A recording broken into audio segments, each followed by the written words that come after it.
Welcome back to the 17 News at Noon podcast, where we share your news on your schedule. Working in the spirit of the Golden Empire, this is 17 News at Noon. Good afternoon, and thanks for joining us for 17 News at Noon. I'm Nicole Gitsky. We begin with winter weather that is impacting parts of the Golden Empire. Overnight, Bakersfield saw some much-needed rain and strong winds, while up in the mountains, residents woke up to snow.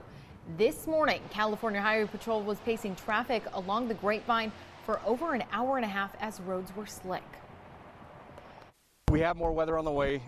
We've had a few spinouts due to some slick roadways. We want to caution people when the sun goes down this evening that they may encounter some ice, especially over bridges, near shadows. Just slow down and make sure you've got plenty of room between you and the vehicle in front of you. And just letting you know, the 178 has lifted the chain controls as of this time, but Caltrans is encouraging drivers to keep chains on hand.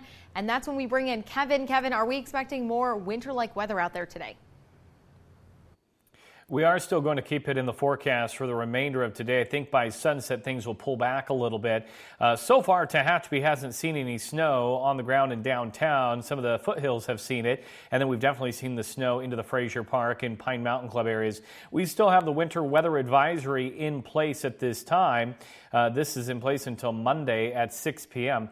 And into the Frazier Park area, south of that, we have a winter storm warning that's in place until midnight tomorrow morning. So definitely still some wintry weather out there. The winter weather advisory, again, until 6 p.m. tonight for the Kern County Mountains and areas up in the Kern River Valley. We could still see 1 to 4 inches at the 4,000-foot level. As we see these showers move in, we could see some heavy snow bursts that we call them, and that could dump a good amount of snow. So there's still more moisture to the west. Now, take a look at Pinyon Pines. That's just west of Lake of the Woods. And Kathy Marr is sending that picture in. A lot of snow on the ground there. They're about 4,000 feet. As we take a look at the radar and satellite, you can see another batch of moisture is now moving into Kern County, the heaviest of the rain between Buttonwillow and Lost Hills. But as this continues to swing on in, I think areas from Bakersfield north will see the heaviest of the rain. So far, 0.29 inches in the gauge out at Meadows Field. At our studios, 0.22. The same out here in the west where I'm at. 1,500s for Delano and Arvin. Taft, 1,400ths of an inch. Tehachapi, Maddie's recording 0.23, 0.21 out at Hart Flat. Lake Isabella just under a half an inch, and Kernville right around a quarter of an inch, and then Roseman under a half. So we've seen some good amounts. This is what it looks like downtown. The ominous clouds moving in, and from the looks of it, it looks like the rain will start soon. 56 in Bakersfield right now with no winds. As we take a look at the hour by hour, you can see 50s today back into the 40s, and rain will come to an end. 39 out of Tehachapi, an east-northeast wind at 7. And as we take a look at the hour by hour forecast here, we'll be looking at rain and snow showers throughout the day. Temperatures in the 30s. All more coming up in just a little bit. All right, thanks for that, Kevin. Well, it was a violent holiday weekend around Kern County with 2 people shot and at least 1 killed. The latest shooting happened just before 4:30 yesterday at the O'Reilly's Auto Parts parking lot on Chester Avenue and 3rd Street in the Oleander area. The Bakersfield Police Department says a person was hospitalized with major wounds, but has not provided any other information on the victim or the shooter. And this, a day after a deadly shooting in Wasco. According to law enforcement, the shooting happened on Poplar Avenue near Sequoia Drive around 4:40 Saturday afternoon. The victim was pronounced dead at the scene. The identity of that victim and information on the suspect has not yet been released. This was the second fatal shooting in Wasco in just 1 week. And now to a story we've been following closely at TV 17. It's now been 1 week since 2 little boys in California City were reported missing. They are 3-year-old Orson West and 4-year-old Oren West. Their adopted parents reported them missing around 6 p.m. last Monday. Yesterday, neighbors reached out to tell us ununiformed Bakersfield police officers joined the California City Police Department in searching the home where the boys lived. California City community members held a vigil to pray for their safe return on Saturday. We reached out to BPD to ask why Bakersfield officers were in Cal City, but we did not hear back as of news time. If you have any information, you should contact California City Police at 760-373-8606. And now to the latest on the coronavirus pandemic here in Kern County. Today, Kern Public Health reported 1,716 new cases along with 16 new deaths. That brings the total number of cases in the area to more than 66,000. More than 32,000 people are isolating at home with an active case of the virus. 366 people are in the hospital with more severe symptoms. So far, 502 people have died from COVID-19 here at home. State medical experts warn that hospital capacity could double in the next several weeks. Yesterday, state officials reported that California has had more than 2 million confirmed cases and more than 24,000 deaths. Now, in a surprise move overnight, President Trump signs a $2.3 trillion package that will provide desperately needed COVID relief funding. In his course reversal, President Trump averted a government shutdown and provided hundreds of millions in pandemic aid, ending a last-minute crisis that he helped create. Here's NBC's Garrett Haig. Overnight, President Trump ending with a pen what he began with this video message last week. It really is a disgrace. The president signing into law a $2.3 trillion spending bill, funding the government through September and unlocking $900 billion in coronavirus-related aid. The bill provides hundreds of billions of dollars to small businesses and billions more for vaccine distribution and testing and direct payments of $600 to individuals. The president's signature also extends a federal eviction moratorium and restarts two federal unemployment programs, which lapsed Saturday, while the president was withholding his support. Over the weekend, lawmakers from across the political spectrum urged the president to stop his holdout and act.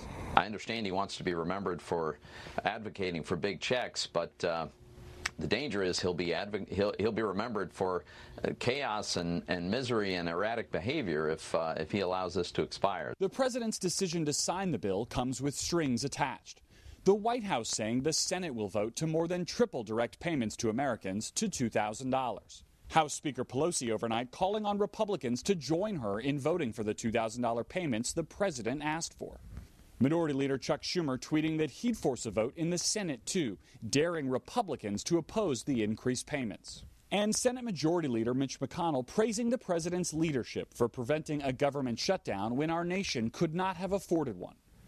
Missouri mother of five, Shelley Haynes, out of work since April, wishes she could show Congress how much she needs that money. And say, here are my basic household bills. Here's how much rent is. Here's how much the utilities are.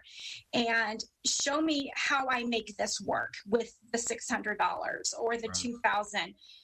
Because the math isn't there, but something is better than nothing. We need help now. And that's the subject of today's 17's interactive poll. We've been asking, have you lost income as a result of the COVID-19 pandemic? Let's take a look at the results for right now. We are sitting at 61% of you say yes, you have lost income. 39% say no.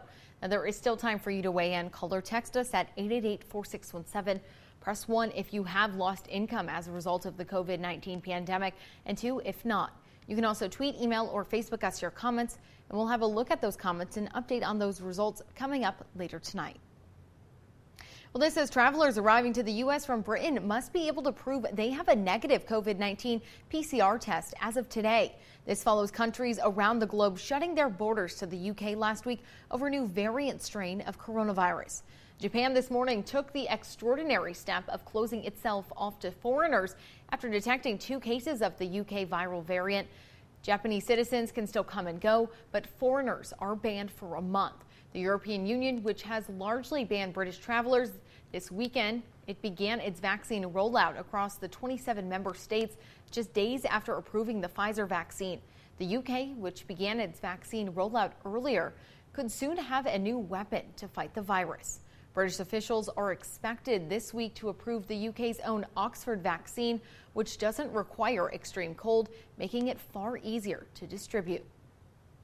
And France joins other nations now moving ahead quickly with vaccinating its population with the COVID-19 Pfizer vaccine.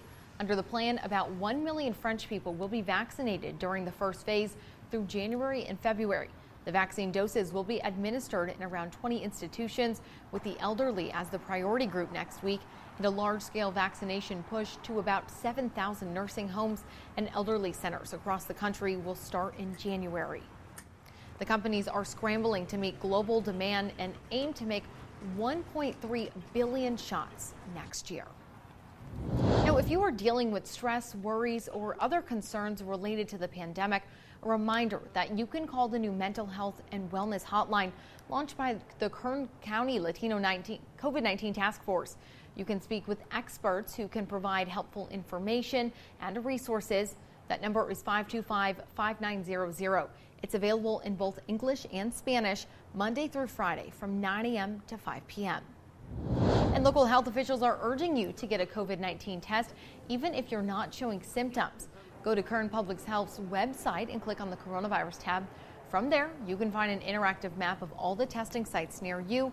You can also click on each location to find more information, such as hours, appointment information, and addresses. Now today, you can get tested until 2 this afternoon at City View Church on Union Avenue. They will also be handing out free face masks. And don't forget, the next time you watch a concert at Mechanics Bank Arena, it could be free. The arena and the Bakersfield Condors are still having a contest. The winner gets 2 free tickets to all events next year. You can enter the drawing every time you take a COVID-19 test. To enter, just go to bakersfieldcondors.com. The deadline to enter is this Thursday, December 31st.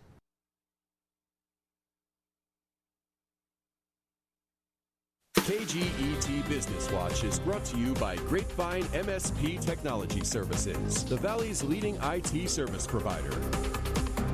In your 17 Business Watch, holiday sales grew, but not by much. MasterCard Spending Plus said retail sales rose 2.4% between November 1st and Christmas Eve. That's below the 3.6 to 5.2% growth predicted by the National Retail Federation. Online sales jumping 47% as many Americans ditched stores to buy items from home or on their mobile devices. During the week leading up to Christmas, traffic at physical stores fell 31% from last year. And now to the presents that have already been opened. The reality that some gifts may not be the right fit has consumers dreading the return process. Experts say waiting may be your best option. NBC's Dan Sheneman has the details. Soon, the holiday shopping season becomes the return season. Shoppers need to be prepared for a totally different return landscape this year. Why the different landscape? The pandemic, of course.